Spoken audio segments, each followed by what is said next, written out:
Tonight, we go one-on-one with Republican Vice Presidential nominee Mike Pence. And our pollster Matt Towery joins us with new numbers in Florida. And our former anchor John Wilson will join us with his view. Plus, a new congressional report follows our investigation of doctored intelligence at CENTCOM, which may explain the mixed signals in Washington and why the White House was caught off guard by the rise of ISIS.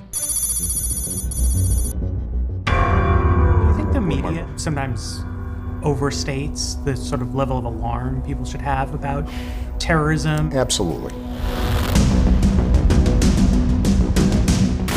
Oh, this is beyond anything that we've seen. We will follow them to the gates of hell. The United States is confronting emerging security challenges on a scale not seen since the rise of the Soviet Union.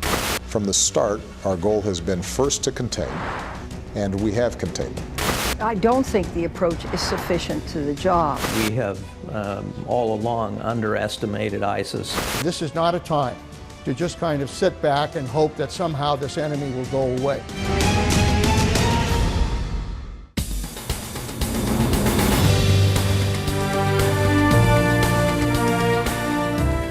And that's where we'll start. The president says we're making progress in the war on terror. But when ISIS invaded Iraq, our government was blindsided. Maybe because the intelligence was distorted by someone as it worked up the chain to make it look as if ISIS was weaker than it really was. Well, analysts at CENTCOM here in Tampa claim their reports were manipulated. And last year, we exposed evidence of doctored intelligence in the war on terror months before the national media ran with it.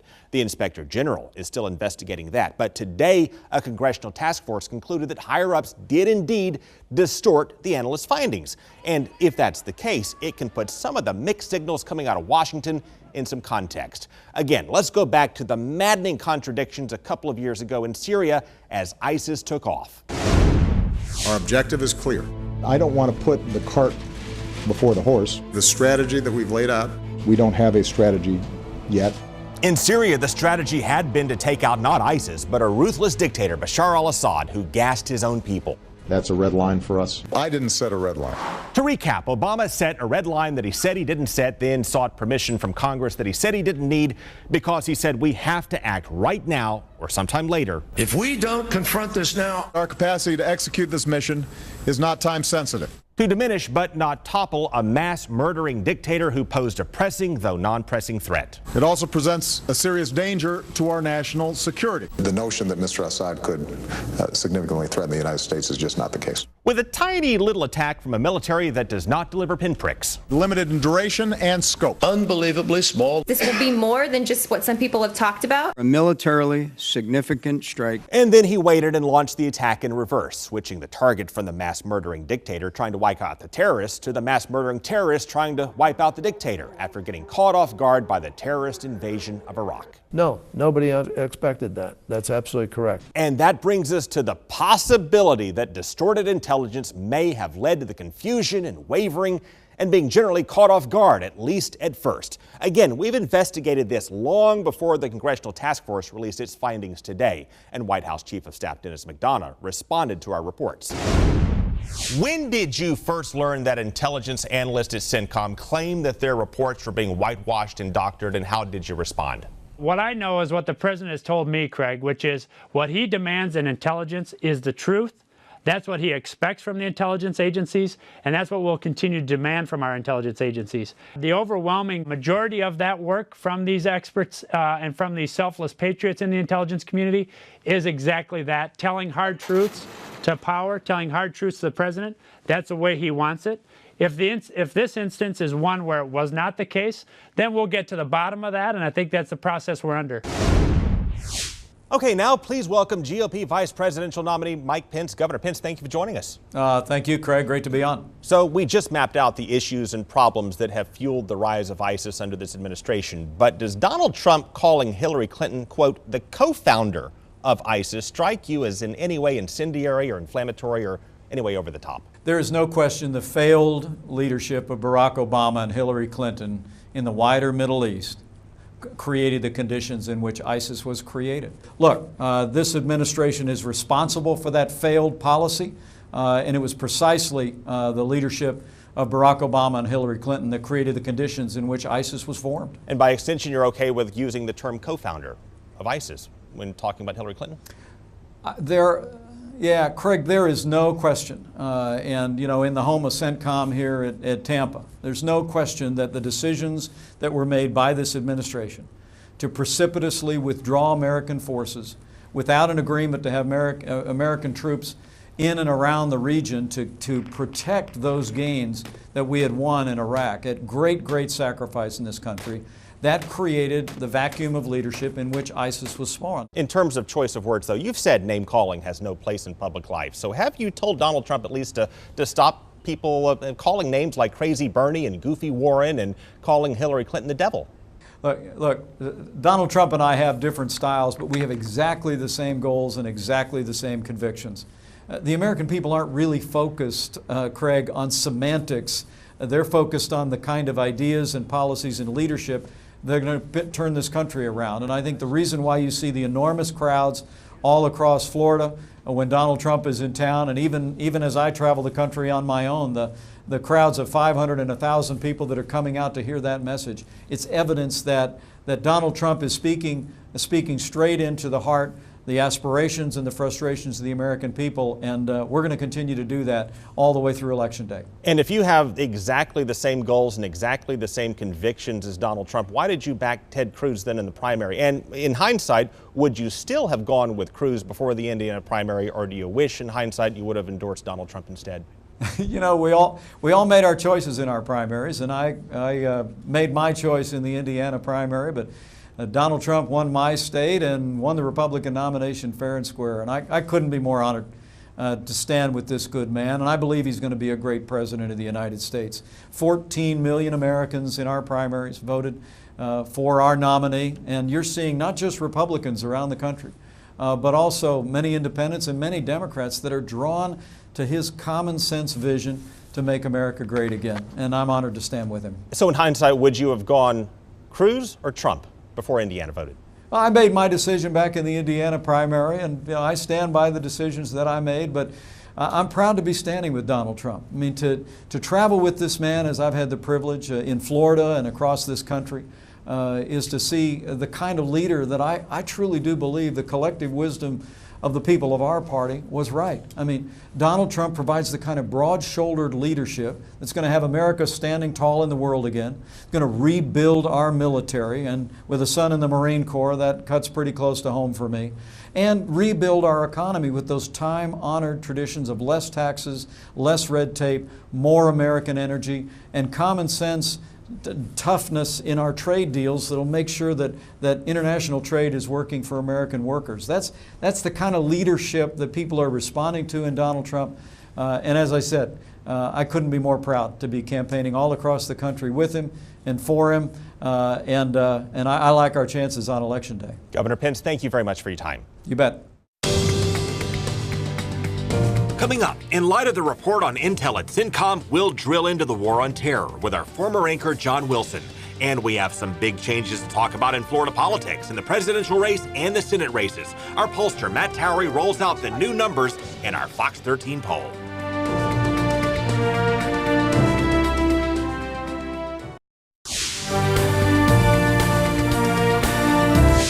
We focus tonight on the war on terror, and our former anchor John Wilson is here to give us his view. But first, to know where we're going, we have to remember where we've been to understand why Democrats and Republicans do not agree on who's to blame and how to proceed. So here's a little refresher on the rise of ISIS that started in Iraq, spread through Syria, then back into Iraq. Democrats blame the rise of ISIS on our invasion of Iraq. The nation plunged into chaos and al-Qaeda swept in. General David Petraeus helped secure it with a troop surge and payments to the Sunni tribes for their help. But al-Qaeda in Iraq moved into war-torn Syria, rebranded as ISIS, and grew unchecked. ISIS is the most successful terrorist organization, Chris, that we have in modern history. As our support for the Sunni tribes dried up and a corrupt Iraqi prime minister excluded the Sunnis, ISIS exploited the tension by invading Iraq with little resistance. ISIS laughed and danced on the tanks we gave to the Iraqi military. Republicans blame the president for leaving Iraq too soon. I believe that history will judge this president's leadership with the scorn and disdain that it deserves. At first, the Obama administration did not frame our fight against ISIS in terms of war. Is the United States at war with ISIS? It sure sounds from the president's speech that we are. I think that's the wrong terminology. What we are doing is engaging in a very significant counterterrorism operation. But as ISIS took off and displayed horrific acts of violence, the administration changed its tune. Make no mistake, we know we are at war with ISIL. We are at war with ISIL. That meant airstrikes and efforts to arm moderate rebels in Syria, which have not gone as planned. And that's why Republicans now say we have to do more. We have to show much more of an intensity, much more of a drive than the president has shown thus far. This is John Wilson's My View Now. All right, let's bring in John Wilson once again. My View Now. How well are we fighting the war on ISIS? Our strategy has been a disaster from the beginning. Now we are told, and I think it's time to admit it, that ISIS is a global concern now. Look at it, they're in 3 times more countries than they were when this started. Despite all of our attacks, all of these attacks, these air attacks that the United States has carried out against ISIS. But those air attacks are a small percentage of the attacks that we carried out in Afghanistan that ended Al-Qaeda, right? Now, Al-Qaeda is a good little example here to use. We knew a lot about Al-Qaeda before 9/11. We had warnings that it was coming. We ignored all of those warnings. Here we're getting warnings about ISIS. ISIS is coming. Well, guess what? They're already here. They're here in the transplant of many immigrants who have come to the United States from these troubled countries. I'm talking Syria, which is the headquarters of ISIS. I'm talking Iraq. But Syria is their sanctuary now. We need to be focusing on Syria the way we focused on Afghanistan. We eliminate that sanctuary, that will take some of that sting out. Well, that'll certainly take time. And also, when it invaded Iraq, you saw the terrorists rolling in on pickup trucks, unchallenged, because in part it appears as if the people who lived in those communities were somewhat sympathetic to their arrival because they saw it as a better alternative to the persecution they faced from within their own government. How in the world do you counteract that? Well, we need to be doing it, and we need to be trying it, and we were not doing it. That's the very thing, Craig, I think that we're not taking care of now. We're not trying to help the rebels get themselves back together again here. You got to look at this from a real big perspective. Guess who is helping Assad in there? Russia. Russia is fighting for the Assyrian government in there. We can't have that. So are we trying to fight that on the ground? No.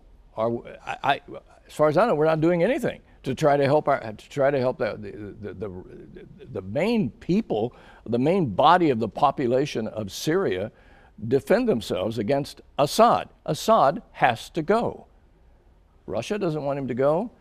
Guess who else doesn't want him to go? Iran doesn't want him to go either. The Middle East is more of a mess now than it's been in as long as I can remember, Craig. John, sobering, but thank you for your perspective. Watch our extended interviews with John and others on YouTube. Search for Craig Patrick's Money, Power, and Politics and click subscribe at the top of the page. You can also watch prior shows, long-form investigations, and our parody and humor segments. Coming up, the race in Florida for president and U.S. Senate may be a nail-biter. Our pollster Matt Towery has the new numbers and predictions.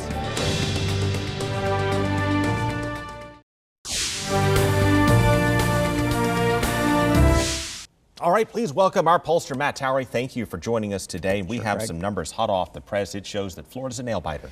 It does. Donald Trump is trailing Hillary Clinton by 1 single point in our poll. And, you know, interestingly enough, that has been a sort of a trend in the last week or so. We saw a Quinnipiac poll show virtually the same thing just a few days ago. Well, this survey was out in the field, was it not, at least in part, after the controversial remarks made about gun advocates? It was, yes. So are these media stories hurting Trump, the controversies?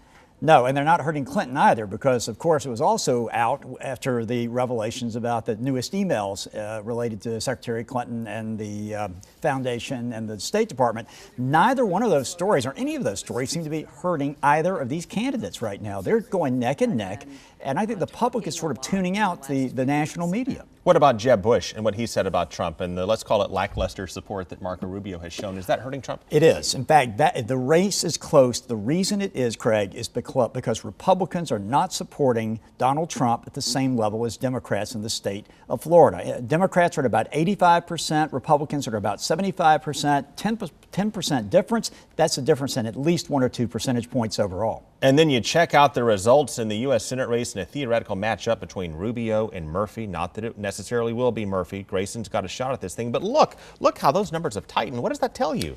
Well, some would argue it's because of Donald Trump. I would argue it's tightening because the state is simply tight. It just is a tight state. The Democrats and Republicans are seesawing back, especially in a presidential year. You got to remember, when we do these polls, we're looking at turnout models for presidential years, not for non-presidential or gubernatorial years. And those are larger turnouts. And the larger the turnout is, Democrats tend to do better. And based on the results on medical marijuana, you think this is going to pass?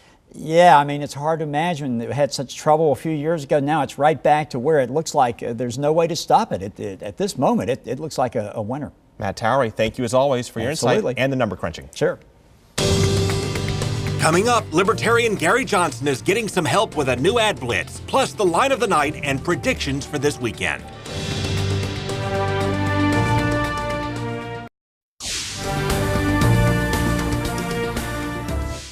Well, some good news tonight for Libertarian presidential nominee Gary Johnson, because a committee is acting on his behalf to buy some ads for him. They will run not here in the state of Florida, but rather in the state of Maine. It's a relatively modest buy, but perhaps the start of more to come, especially if the needle moves in that state. Keep an eye on this because the threshold is 15%. If Johnson gets there, he would get included in the presidential debates. Now, news on the marijuana front. After much debate, the Drug Enforcement Administration will not reclassify pot, still considers it among our nation's most dangerous drugs. In consulting with Health and Human Services, the DEA concluded that with HHS's counsel that marijuana has a high potential for abuse, has no accepted medical use in the United States, and lacks an acceptable level of safety for use even under medical supervision. There's the statement right there. So it remains a Schedule I substance as far as the federal government is concerned, even though more than 24 states allow for at least medical use of the drug. Back on the Trump front, you have 70 Republicans asking Reince Priebus to not spend money on Trump, but rather to spend it on Senate and House candidates. Bet, safe prediction here, that will not happen. Priebus is obligated to spend money for Donald Trump as head of the party. And line of the night goes to Donald Trump, speaking to evangelical leaders and pastors in Orlando, said that winning the presidency may be his best shot at getting into heaven. As he said at the Pastors and Pews event in Orlando, once he gets in, he will do his thing and will do it very well. And he figured it is probably maybe the only way he's going to get into heaven, so he better do a good job. Okay, that's our show tonight. We will join you once again at 11:30 tomorrow night. We'll see you then.